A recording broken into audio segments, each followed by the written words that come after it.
معزز سامعین کرام، آپ سن رہے ہیں دیار اردو چینل پر سید امیر علی کی کتاب تاریخ اسلام۔ اگر آپ دیار اردو چینل پر نیو ہیں تو چینل کو سبسکرائب کرنا نہ بھولیے اور بیل آئیکن کو لازمی پریس کیجیے تاکہ آئندہ آنے والی تمام نئی اقساط آپ کو بر وقت موصول ہوتی رہے۔ چینل کو سپورٹ کرنے کے لیے آڈیوز کو لائک، شیئر اور کمنٹ لازمی کیجیے۔ باب نمبر 28، آل سلجوق۔ الپ ارسلان جارجیا اور آرمینیا کو فتح کرنے کے بعد آذربائیجان کا رخ کرنے والا تھا کہ اسے اطلاع ملی کہ بازنطینی شہنشاہ ارمانوس 2 لاکھ سپاہی لے کر ایشیائے کوچک میں اس ارادے سے پہنچ چکا ہے کہ بغداد کو تباہ کرنے کے لیے آگے بڑھے۔ اس سے بہتر اور مسلح فوج اس وقت تک فتح کرنے یا لوٹ مار کے لیے قسطنطنیہ سے کبھی نہیں نکلی تھی۔ بازنطینیوں کے بڑھنے کے ساتھ ہی مسلمان پیچھے ہٹ کر ملا زجوت میں رک گئے۔ یہ مقام موجودہ ارض روم اور اردن کے درمیان واقع تھا۔ اسی مقام پر عرب فوج کی امداد کے لیے سلطان الپ ارسلان بھی پہنچ گیا۔ اس لڑائی میں ایشیا میں بازنطین کے اقتدار کا خاتمہ ہوا۔ مسلمانوں نے بازنطینی فوج کو شکست دی۔ شہنشاہ کو پکڑ کر سلطان کے خیمے میں پیش کیا گیا۔ سلطان نے اس کے ساتھ مہربانی کا سلوک کیا۔ ایک طویل بات چیت کے بعد سلطان اور شہنشاہ میں ایک معاہدہ ہوا جس کی روح سے شہنشاہ نے اپنی لڑکیوں کی شادی سلطان کے بیٹوں سے کرنی منظور کر لی۔ اس نے 10 لاکھ اشرفی بطور تاوان جنگ اور 3,60,000 اشرفی سالانہ بطور خراج دینا منظور کیا۔ اس نے سارے جنگی قیدیوں کو رہا کرنے کا بھی اقرار کیا۔ اب شہنشاہ کو سلطان کی فوج کی حفاظت میں قسطنطنیہ کی طرف روانہ کر دیا گیا، لیکن اسے راستے میں معلوم ہوا کہ اس کی رعایا نے اسے معزول کر دیا ہے۔ اس موقع پر سلطان نے شہنشاہ کی فوجی امداد کرنی چاہی، لیکن اس سے پہلے کہ سلطان شہنشاہ کی امداد کرنے پاتا، ارمانوس گرفتار ہو کر اندھا کر دیا گیا۔ ملاز جرد کی لڑائی کے بعد الپ ارسلان نے ایشیائے کوچک کی حکومت کو اپنے چچا زاد بھائی سلیمان کے سپرد کر دیا۔ سلیمان ایک عقل مند حکمران اور ایک بہادر سپاہی ثابت ہوا۔ اس نے اپنی فتوحات کو شمال میں ہیسپونت، مغرب میں بحیرہ روم تک پھیلا کر بازنطین کے حکمران سے خراج وصول کیا۔ اس نے نیکیا کو اپنی راجدھانی بنایا۔ جب نیکیا پر صلیبیوں نے قبضہ کر لیا تو اس وقت ایشیا کوچک کی مسلم حکومت کا صدر مقام تونیا کو بنا دیا گیا۔ ایشیا کوچک پر سلیمان کی اولاد کا قبضہ رہا، یہاں تک کہ تاتاریوں نے اس خاندان کی حکومت کو ختم کر دیا۔ عربوں کی تاریخ میں یہ حکمران سلاطین روم کہلاتے تھے۔ یہ بادشاہ اپنی قوت اور اپنی تہذیب کے بہت سے آثار چھوڑ گئے۔ الپ ارسلان کے عہد میں حکومت کے نظم و نسق کا سارا کام اس کے وزیر خواجہ حسن نظام الملک کے سپرد تھا۔ الپ ارسلان کی موت کے بعد اس کا بیٹا ملک شاہ اس کا جانشین ہوا۔ 3 سال بعد خلیفہ قائم بھی اس دنیا سے چل بسا۔ اس کا پوتا مقتدی اس کا جانشین ہوا۔ تخت نشینی کے وقت مقتدی کی عمر صرف 19 سال تھی۔ اس کے متعلق یہ کہا جاتا ہے کہ وہ بہت نیک دل اور پارسا انسان تھا۔ اس نے اپنے عامہ کے لیے بغداد سے تمام بدچلن لوگوں کو نکال دیا۔ اس زمانے میں حنبلیوں اور حنفیوں میں جو فسادات ہوئے ان سے بہت زیادہ نقصان ہوا۔ اس زمانے میں اسلامی دنیا کا مرکز خلیفہ کی جگہ سلطان ملک شاہ تھا۔ ملک شاہ کی حکومت کے شروع میں چند ایک بغاوتیں ہوئی جنہیں اس نے فروغ کر دیا۔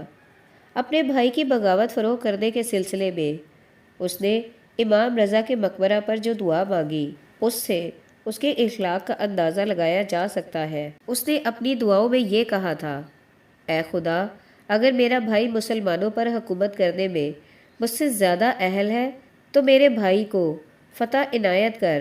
بہتر حکمرانی میں بہت کم بادشاہ اس کے مرتبے تک پہنچتے ہیں۔ اس نے نظام الملک کو بدستور وزیر بنائے رکھا۔ یہ یحییٰ برمکی کے بعد نظام الملک ایشیا کا سب سے بڑا وزیر تھا۔ اس کی کتاب سیاست نامہ میں ملتا ہے، سلطان کی وسیع سلطنت میں امن و امان قائم تھا۔ یہ سلطنت چین سے بحیرہ روم اور جارجیا سے یمن تک پھیلی ہوئی تھی۔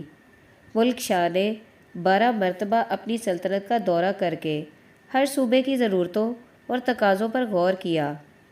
تجارتی اور زیارتی سڑکوں پر اس نے ہارون اور مامون کی طرح آرام گاہیں بنوائی، اور سوداگروں اور مسافروں کی حفاظت کے لیے اس نے سڑکوں پر پولیس کی چوکیاں قائم کی۔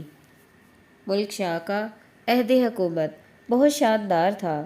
لوگ خوشحال تھے، کاروبار کو فروغ حاصل تھا، علم و ادب ترقی پر تھے۔ فارسی زبان نے اسی عہد میں نمایاں ترقی کی۔ ایشیا کے شہروں میں بڑے بڑے کالج، مسجدیں، محل اور ہسپتال تھے۔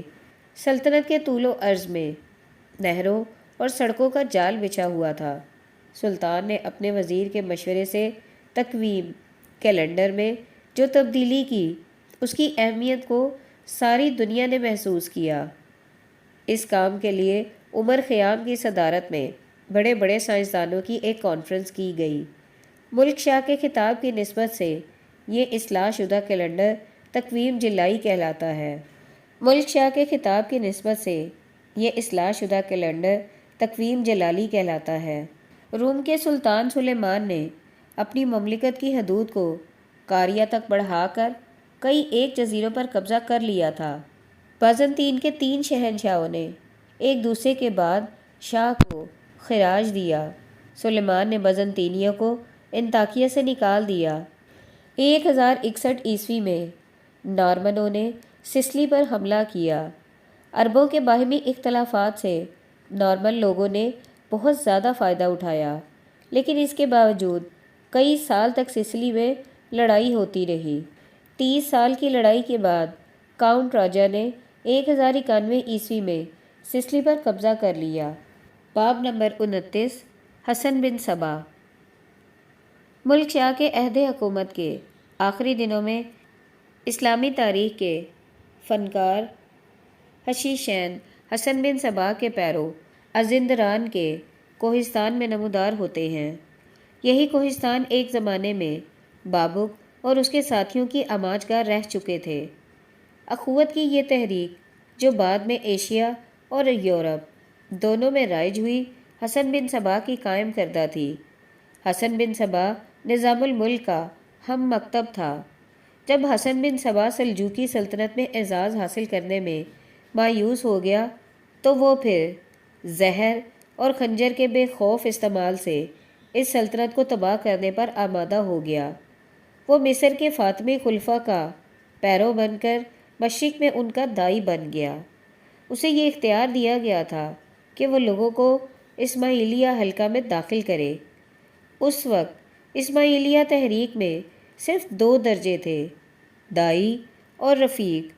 جب داعی تحریک کے خفیہ عقائد تسلیم کر لیتا تو پھر اسے رفیق بنا کر خفیہ سوسائٹی میں شامل کر لیا جاتا تھا۔ حسن بن صبا نے اس بات کو محسوس کیا تھا کہ اسے اپنا کام چلانے کے لیے ایک تیسرے درجے کی بھی ضرورت تھی، ایک ایسا درجہ جس کے ارکان اپنے حاکموں کا ہر حکم چوں چرا کیے بغیر مان لے۔ اس درجے کے لوگ ندائی کہلائے جانے لگے۔ اس برادری کا سب سے بڑا سردار سیدنا کہلاتا تھا۔ اسے عام طور پر شیخ الجبل بھی کہا جاتا تھا۔ ندائی اس کے باڈی گارڈ ہوتے تھے جو اس کے ہر حکم پر عمل کرنے کے لیے ہر وقت تیار ہوتے تھے۔ سردار کے بعد داعی الکبیر ہوتا تھا۔ اس تحریک کے 3 بڑے مرکزوں جبل، کوہستان اور شام کے لیے ایک ایک داعی الکبیر مقرر تھا۔ ان کے ماتحت ایک اور جماعت تھی جو لوگوں کو اس تحریک میں شامل کرتی، یہ داعی کہلاتے تھے۔ ان فناکاروں کو ملاحدہ کا نام دیا۔ حسن بن صبا نے اپنی طاقت کے زور پر ازندان کا ایک قلعہ الموت اپنے قبضے میں کر لیا۔ اس قلعے میں بیٹھ کر اس نے سوسائٹی پر حملے شروع کیے۔ ملک شاہ نے حسن بن صبا کے خلاف 2 مرتبہ فوج بھیجی، لیکن وہ اس سوسائٹی کا کلا کما کرنے سے پہلے اس دنیا سے رخصت ہو گیا۔ 1091 میں حسن بن صبا کے ایک ندائی نے نظام الملک توسی کو قتل کر دیا۔ ابن الاسیر کے الفاظ میں نظام الملک کو عوام اور خواص دونوں میں مقبولیت حاصل تھی۔ اس کے تینوں بیٹے ملک شاہ کے جانشینوں کے وزیر بنے۔ نظام الملک کی موت کے بعد ملک شاہ بغداد میں آیا تاکہ بزنطینی شہنشاہ کامنیز کی بیٹی سے شادی کرے، لیکن موت نے یہ شادی نہ ہونے دی۔ اگر یہ شادی ہو جاتی تو اس کا مشرق اور مغرب دونوں پر گہرا اثر پڑتا۔ ملک شاہ نے 21 سال حکومت کرنے کے بعد 39 سال کی عمر میں وفات پائی۔ ملک شاہ کی وفات کے بعد سلجوقی سلطنت کی شان و شوکت ختم ہو گئی۔ ملکہ ترکان خاتون کی درخواست پر خلیفہ نے ملک شاہ کے چھوٹے بچے کو سلطان تسلیم کر لیا۔ خلیفہ نے اس بچے کو ناصر الدین والدین کا خطاب دیا، لیکن اس بچے کو بہت جلد اپنے بڑے بھائی برقیہ روگ کے لیے جگہ خالی کرنا پڑی۔ خلیفہ نے اسے رکن الدین کا خطاب دیا۔ بھائیوں کی خانہ جنگی کے دوران میں حسن بن صبا کی تحریک کو کامیابی کا اچھا خاصا موقع مل گیا۔ انہوں نے شمالی ایران، عراق اور شام کے مضبوط قلعوں پر قبضہ کر کے دنیائے اسلام کے بہترین افراد کو قتل کرنا شروع کر دیا۔ 1094 میں مقتدی کی موت کے بعد اس کا بیٹا مستظہر اس کا جانشین ہوا۔ تخت نشینی کے وقت اس کی عمر 19 سال تھی۔ بہتر زمانے میں وہ بہتر حکمران ثابت ہو سکتا تھا۔ اسی عہد میں صلیبی لڑائیاں شروع ہوئی۔ باب نمبر 30 پہلی صلیبی جنگ۔ خلیفہ مستظہر باللہ ہی کے عہد میں مغربی ایشیا پر تعصب اور جہالت کا وہ طوفان امڑ آیا جو نصرانیت کی تاریخ میں مقدس لڑائیوں کے نام سے پکارا جاتا ہے۔ یورپی تاریخوں میں ان لڑائیوں کے گرد رومان کا ایک حالہ کھینچ دیا گیا۔ ہر اس سپاہی یا فائٹ کو جس نے ان لڑائیوں میں حصہ لیا رستم زماں بنا کر پیش کیا گیا۔ صداقت کے پیش نظر میرا یہ فرض ہے کہ میں اس تصویر کا دوسرا رخ پیش کروں اور اختصار کے ساتھ ان لڑائیوں کے تباہ کن اثرات، تباہی مچانے والوں کے ظالمانہ کردار اور ان کی بربادیوں کی تصویر کو بھی پیش کروں جو ان لڑائیوں کی وجہ سے مغربی ایشیا پر نازل ہوئی۔ ایک باخبر مورخ کے الفاظ میں صلیبی لڑائیاں تاریخ عالم میں دیوانگی کا ایک باب ہے۔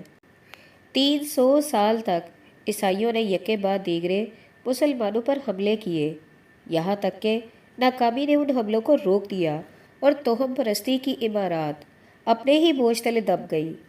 یورپ میں انسانی آبادی اور دولت میں نمایاں کمی ہو گئی۔ یورپ اگرچہ مجلسی تباہی سے بچ گیا، لیکن پھر بھی اس کا مجلسی دیوالیہ نکل گیا۔ لڑائی، بھوک اور بیماری نے لاکھوں کو ختم کر دیا۔ ہر وہ ظلم جس کا تصور کیا جا سکتا ہے اسے صلیبیوں نے بلا خوف روا رکھا۔ اسلامی حکومت کے قائم ہوتے ہی عیسائیوں کے ساتھ بہت ہی رواداری کا سلوک کیا جاتا تھا۔ انہیں پوری مذہبی آزادی حاصل تھی، ان کے شہری حقوق بھی سلامت تھے۔ وہ سلطنت کے طول و عرض میں آزادانہ حرکت کرتے تھے۔ انہیں غیر ملکی ہم مذہب حکمرانوں سے خط و کتابت کرنے کی پوری اجازت تھی۔ جن قوانین کے ماتحت مسلمان جائیداد خرید سکتے ہیں، انہی قوانین کے مطابق عیسائیوں کو بھی املاک خریدنے کی اجازت تھی۔ بڑے سرکاری عہدے سوائے چند ظالم گورنروں کے عہد حکومت میں ان پر کھلے ہوئے تھے۔ ان کے عبادت خانے ہر جگہ موجود تھے۔ دور دراز کے عیسائی بلا روک ٹوک فلسطین میں زیارت کے لیے داخل ہو سکتے تھے۔ حقیقت یہ ہے کہ عرب فتوحات نے ارض مقدس کی زیارت کے لیے بہتر مواقع پیدا کر دیے تھے۔ اگر عرب عیسائیوں کے مختلف فرقوں کے درمیان امن و امان قائم نہ رکھتے تو ان مخالف فرقوں کے لوگ بیت المقدس ہی میں ایک دوسرے کا خون پی لیتے۔ بیت المقدس مسلمانوں اور عیسائیوں دونوں کے نزدیک متبرک تھا۔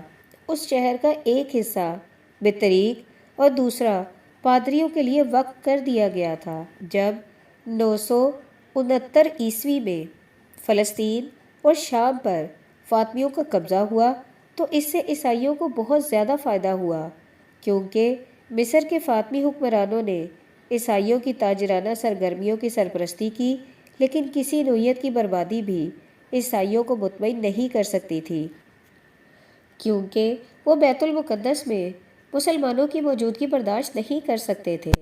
عیسائی زائرین عربوں کی حفاظت میں بیت المقدس پہنچائے جاتے، وہ عربوں کی مہمان نوازی سے لطف اندوز ہوتے، لیکن ان سب باتوں کے ہوتے ہوئے بھی وہ اپنے دلوں میں عربوں سے نفرت کا جذبہ لے کر واپس گئے۔ لاطینی دنیا سے عیسائیوں کے اب نوئے عرص مقدس میں داخل ہونے لگے۔ 11ویں صدی میں ان کی تعداد بہت بڑھ گئی۔ اسی زمانے میں ترکمانوں کے ایک خاندان ارتوک نے فلسطین پر قبضہ کر لیا تھا۔ یہ خاندان سلجوقی حکمرانوں کی زیادہ اطاعت نہیں کرتا تھا۔ اجنبیوں کی کثرت سے فلسطین میں آمد اور ان کے جوش و خروش کو جاہل ترکمان سمجھنے سے قاصر رہے۔ زائرین کے قافلوں کو کبھی کبھی لوٹ لیا جاتا تھا۔ لوٹ مار کی ان داستانوں کو مبالغہ آمیز رنگ میں پیش کیا جانے لگا۔ ان داستانوں نے فرنگیوں کی اسلام دشمنی کو چمکایا۔ مارچ 1095 میں پوپ اربن دوم نے ایک کونسل بلائی۔ دوسری کونسل اسی سال نومبر میں بلائی گئی۔ اس کونسل میں پوپ نے تقریر کرتے ہوئے کہا، ان کافروں سے جہاد کرو جو حضرت مسیح کی خانقاہ پر قابض ہو گئے ہیں۔ تم میں سے جو بھی اس جہاد میں شریک ہوگا اس کے سارے پچھلے گناہ معاف کر دوں گا۔ تم میں سے جو مارا جائے گا اسے بہشت میں جگہ دوں گا۔ اس صلیبی لڑائی کا اولین محرک مذہبی تعصب تھا، لیکن اس میں ملک گیری اور لوٹ مار کے محرکات بھی شامل تھے۔ ان لڑائیوں میں شریک ہونے والوں کے سفلی جذبات کو یونان کی عورتوں کے سحر کارانہ حسن اور مشرقی خوشبودار شرابوں کے تذکرے سے ابھارا گیا۔ لالچ، ہوس اور شہوت نے اس مذہبی یلغار کا ساتھ دیا۔ ہیلیم کے الفاظ میں تعصب پر مبنی جوش کو ابھارنے کے لیے ہر امکانی ذریعہ استعمال کیا گیا۔ جو ہی ایک صلیبی اپنے گلے میں صلیب لٹکا لیتا وہ قرض اور ٹیکس سے آزاد ہو جاتا، وہ کلیسا کی حفاظت میں چلا جاتا۔ ان دنیاوی فائدوں کے علاوہ ان کے گناہوں کی معافی اور ان کے جنت میں داخل ہونے کا بھی انہیں یقین دلا دیا جاتا تھا۔ اس امر پر کسی کو بھی شبہ نہیں تھا۔ اس لڑائی میں جو بھی مارا جائے گا وہ شہید ہوگا۔ پہلا انبا جس نے والٹر کی لڑائی میں فلسطین کا قصد کیا تھا، بلغاریہ کے عیسائیوں کے ہاتھوں قتل ہوا۔ راہب پیٹر نے دوسرے گروہ کی رہنمائی کی۔ اس گروہ میں مختلف قوموں کے 40,000 بچے، عورتیں اور مرد تھے۔ جب صلیبی فوج مالی ویلے پہنچی تو اس نے پہلے صلیبیوں کا انتقام لینے کے لیے اس شہر پر حملہ کر دیا۔ 7,000 شہریوں کو قتل کر دیا گیا۔ انہوں نے شہر میں ہر قسم کی بدتمیزی مچائی۔ راہب پیٹر کے لشکر نے ہنگری اور بلغاریہ کو ویران کر دیا۔ اس نے اپنے شہر میں داخل کیے بغیر باسفورس پار کرنے کے لیے جہازوں پر بٹھا دیا۔ ایشیا کے ساحل پر اترتے ہی انہوں نے زیادتیاں شروع کیں۔ مشو کے الفاظ میں انہوں نے ایسے ایسے ظلم کیے جنہیں دیکھ کر قدرت بھی کانپ اٹھی۔ انہوں نے دودھ پیتے بچوں کو قتل کیا، ان کے جسموں کے ٹکڑوں کو ہوا میں پھینک دیا۔ اسی قسم کے ظلم کرتے ہوئے وہ نیکیا کی دیواروں تک جا پہنچے۔ سلطان نے 15,000 سپاہیوں سے ان پر حملہ کیا۔ صلیبیوں کے لیڈر راجینیلٹ نے اپنے پاس ساتھیوں سمیت اسلام قبول کر لیا۔ باقی ماندہ کو مٹا دیا گیا۔